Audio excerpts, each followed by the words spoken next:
Hey everyone, welcome back to Drag Boat 101.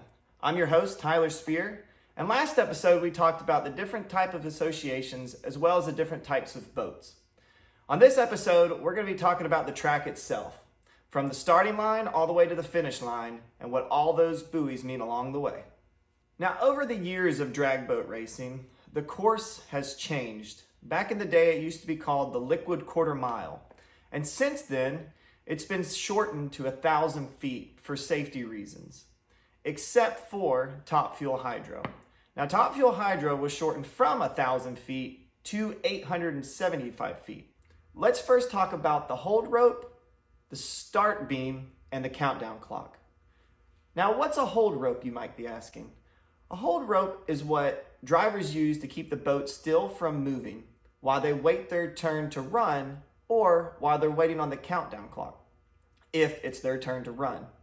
And now the distance from the hold rope to the start beam or the start of the race, also known as the commitment zone, is 125 feet. And this means the boats get a running start to the start of the race.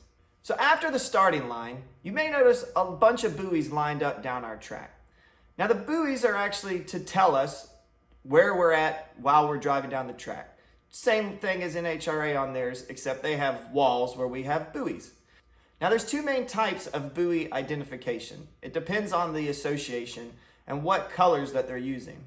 So the first one is that you have a yellow buoy for 660, you have a blue buoy for 875 feet, a red buoy for 1,000 feet.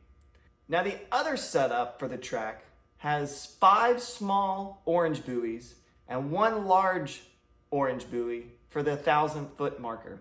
So that wraps up episode 2.